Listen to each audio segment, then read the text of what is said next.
Mga kabunyog, mga kababayan, saan mang pumpanig kayo ng mundo ngayon, nasa Pilipinas man po kayo o nasa labas ng bansa, anong oras man po dyan sa inyo ngayon, umaga man po, tanghali, hapon, gabi, muli po ang ating pong pagbati ng magandang araw, Pilipinas at mundo. Good morning. Ayan, napanood ko ang programa nito ni Mark Tolentino.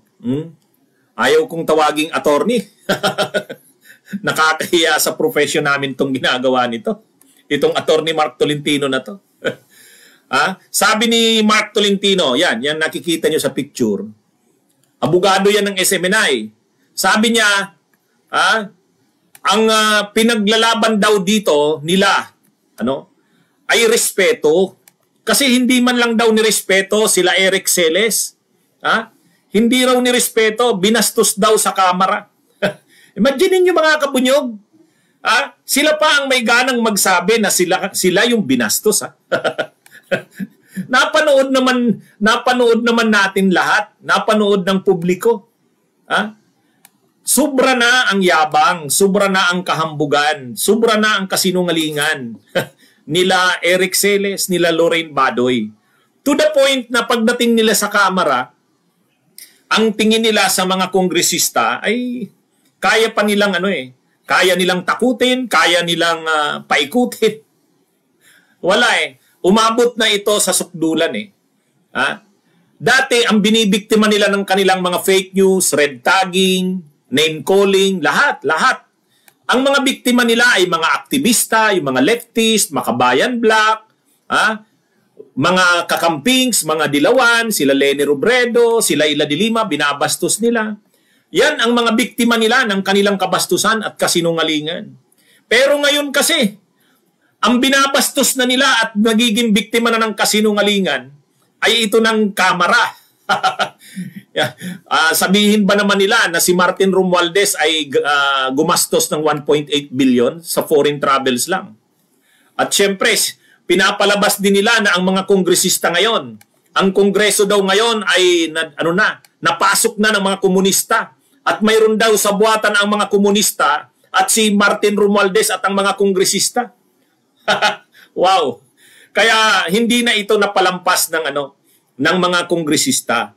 Ngayon, pagdating doon sa sabi nito ni Mark Tolentino, abogado ng SMNI, magpa-file daw sila ng appeal.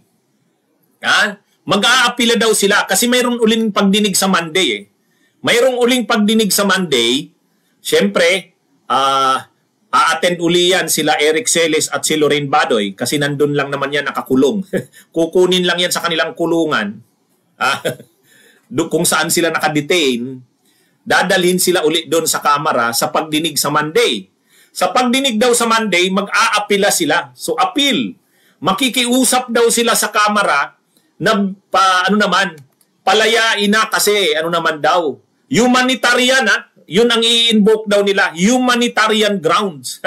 At ang humanitarian grounds na sinasabi nitong Mark Tolentino na abogado ng SMNI, ang humanitarian ground na sinasabi niya, makataong dahilan daw o batayan, ay magpapasko naman.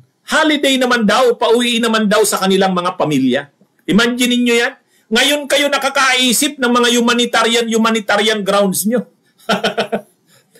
Ngayon kayo nakakaisip ng mga humanitarian grounds nyo.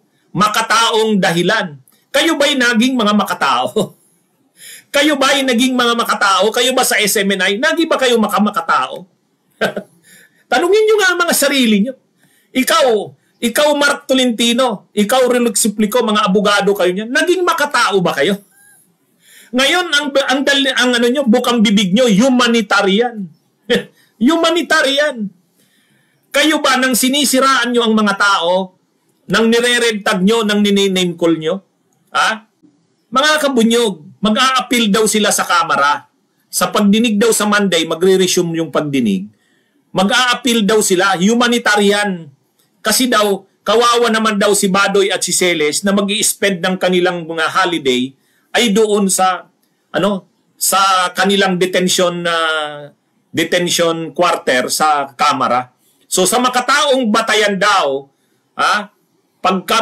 makatao, pagbigyan daw Ha? Anyway, abangan natin sa Monday. Pero, imagine niyo, may gana kayong magsabi ng makatao? Kayo ba'y naging makatao kay Laila de Lima? Kayo ba'y naging makatao kay Leni Robredo nang binabastos nyo? Ninename tag nyo? Nire-red call nyo? Nire-red tag nyo? Ninename call nyo? Ha? Nung ginawa nyo sa mag-inang Araulio, si Atom at si Carol, kung makapagmarka kayo ng tao, wala naman kayong mga ebidensya at preba, naging makatao ba kayo? Tapos ngayon may mga makatao pa kayo? Sus! Sabi rin ito ni Mark Tolentino, napanood ko yung programa niya sa SMNI. Sabi niya, due process ang na-violate. Hindi nabigyan ng due process si Eric Celes at si Lorraine Badoy. Na-violate ang kanilang right to due process. Sus! Due process, ha? Maayos na proseso. Nang kayo ba ay nang re-red tag, tinawag niyo si Leni Robredo na kasabwat ng mga komunista? May sabwatan si Leni at ang mga komunista? Binigyan niyo ba siya ng tsansa na malinis ang kanyang pangalan, maklear ang kanyang pangalan? Nag-imbestiga man lamang ba muna kayo bago niyo isinaere yung ganyang mga statements, lalo na nung panahon ng kampanya sa pagka-presidente? Binigyan nyo ba, dinaan nyo ba sa due process? Binigyan nyo ba ng pagkakataon si Leni Robredo na i-clear ang kanyang pangalan sa akusasyon ninyo? Nag-imbestiga ba kayo? Kumuha ba kayo ng mga ebidensya? Mayroon ba kayong mga katunayan na si Leni Robredo nga ay kasabwat ng mga komunista?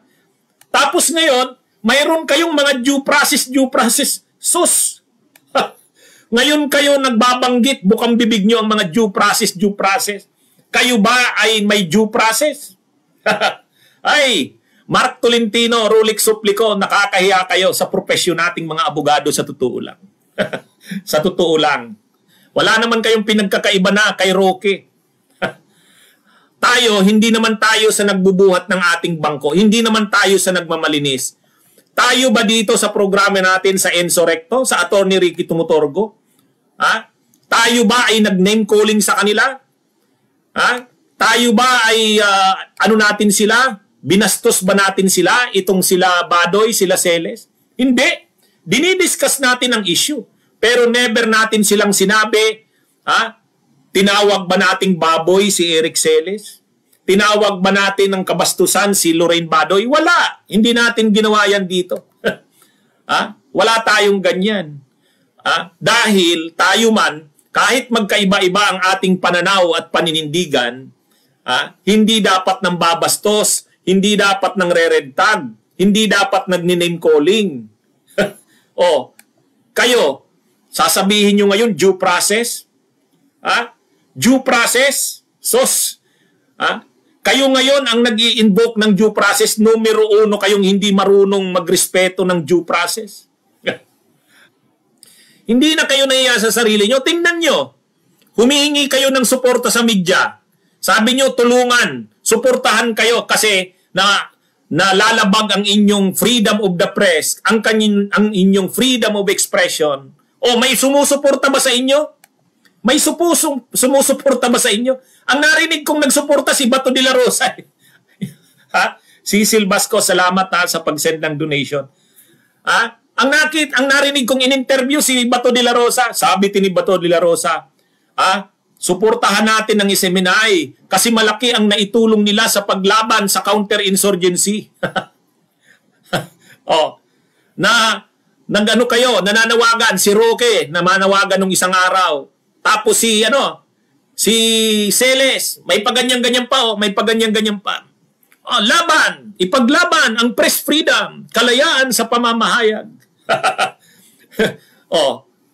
Bakit? Bakit wala man lang nagsusuporta sa inyo galing sa media? Nananawagan kayo galing sa media. Wala.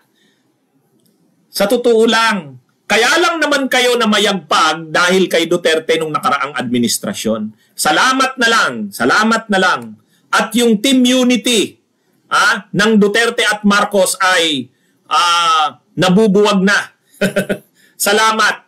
Talagang God works in mysterious ways. Kasi kung yung alyansa ng Duterte at Marcos, ng Romualdez, nandiyan pa yan, wala.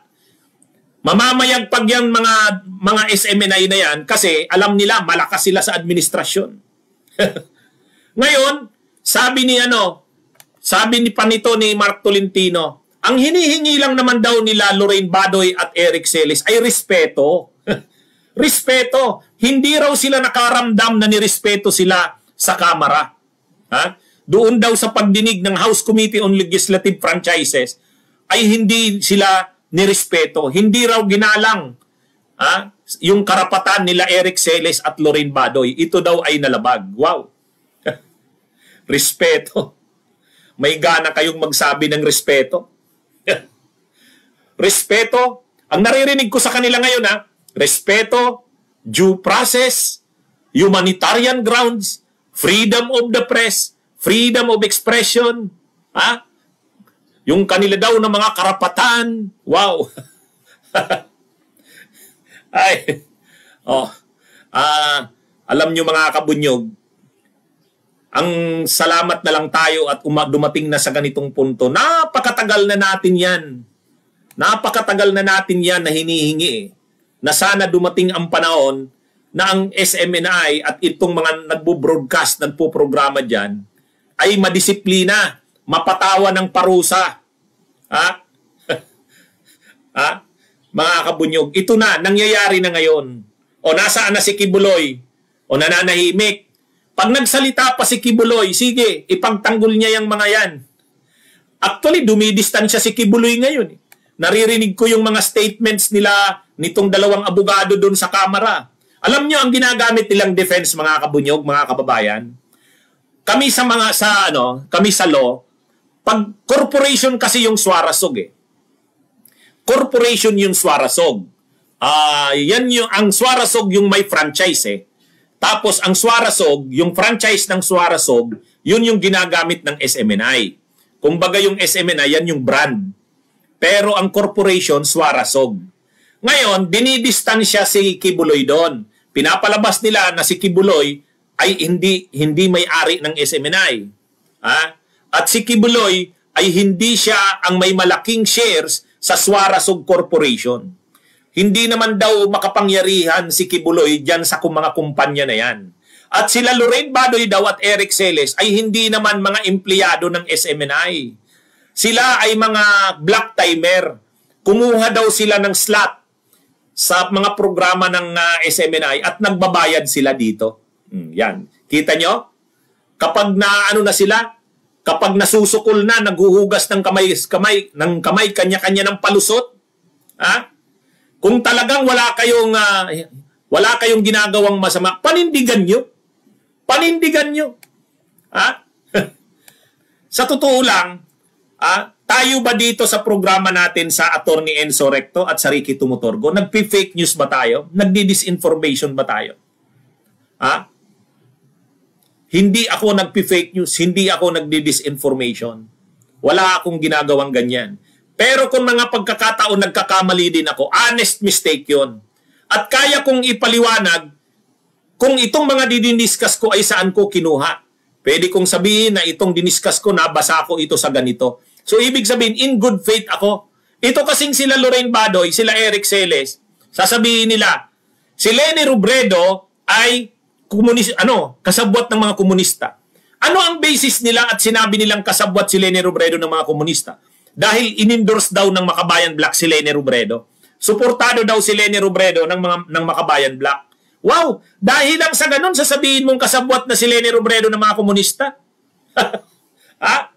Kasalanan ba ni Leni Robredo na maraming nagtiwala sa kanya? Kasama na ang mga leftist, ini-endorse siya? Tapos dahil ini-endorse lang siya ng leftist, komunista na siya? Ay noon din namang 2010, noong 2010 elections, ang siniportahan ng mga leftist si Villar. Di ibig sabihin pala si Villar kasabwat ng mga komunista. Noong 2016, sino ang sinuportahan ng mga leftist ng Makabayan Black? Di ba si Grace Poe? Si Grace Poe ang sinuportahan dahil si Nery Colmenares tumakbo sa line-up ni Grace Poe at ni Chis Escudero. Ngayon, ibig bang sabihin dahil sinuportahan ng Makabayan Black si Grace Poe, komunista na rin si Grace Poe? Yan ang problema dito sa mga ito.